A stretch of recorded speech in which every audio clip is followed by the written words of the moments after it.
പുത്തൻ വാർത്തയുമായി മലയാളികളുടെ പ്രിയപ്പെട്ട ഉപ്പുമുളകും. മലയാളത്തിലെ നിലവിലെ ഏറെക്കാലമായി തുടരുന്ന ടെലിവിഷൻ സീരിയലുകളുടെ ലിസ്റ്റ് പരിശോധിച്ചാൽ ഫ്ലവേഴ്സ് ടെലിവിഷൻ സംപ്രേഷണം ചെയ്യുന്ന ഉപ്പുമുളകും മുൻപന്തിയിലുണ്ട്. ഇതിനോടകം സീരിയൽ 10 വർഷം പിന്നിട്ടിരുന്നു. 3 സീസണുകളിലായി ഷോ 2000-ലേറെ എപ്പിസോഡുകൾ സംപ്രേഷണം ചെയ്തു. ഇതിനെല്ലാം ഒപ്പം പല സാഹചര്യങ്ങളും വിവാദങ്ങളും സീരിയലിലെ താരങ്ങളുമായി ബന്ധപ്പെട്ട് പലപ്പോഴായി സോഷ്യൽ മീഡിയയിൽ ഉയർന്നു വന്നിരുന്നു. ഓരോ സീസണിലും പലതരത്തിലുള്ള കഥാപശ്ചാത്തലത്തിലൂടെയാണ് ഉപ്പുമുളകും മുന്നോട്ട് പോയത്.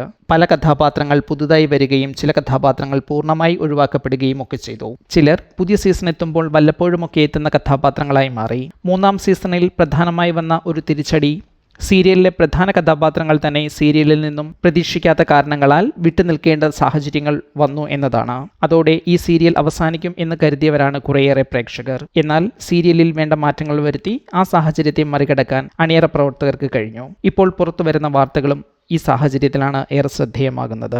മറ്റൊന്നുമല്ല, ഉപ്പുമുളകും സിറ്റ്കോം സീരിയൽ 3-ാം സീസണിൽ 500 എപ്പിസോഡുകൾ പൂർത്തിയാക്കിയിരിക്കുന്നു. ഒരുപക്ഷെ ഇടയ്ക്ക് നിന്നു പോകുമെന്ന് കരുതിയ സാഹചര്യത്തിൽ നിന്ന് സീരിയൽ 500 എപ്പിസോഡുകൾ പൂർത്തിയാക്കിയിരിക്കുന്നു.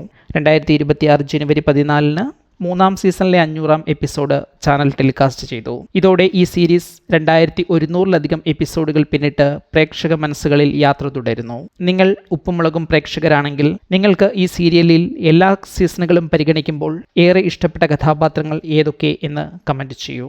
ഈ ചാനൽ സബ്സ്ക്രൈബ് ചെയ്യുക. ഒപ്പമുള്ള ബെല്ലൈക്കൺ അമർത്തി ഓൾ എന്ന ഓപ്ഷൻ തിരഞ്ഞെടുക്കുക. അഭിപ്രായങ്ങൾ കമൻറ്റായി രേഖപ്പെടുത്തുക. വീഡിയോ ഷെയർ ചെയ്യുന്നത് പരിഗണിക്കുക.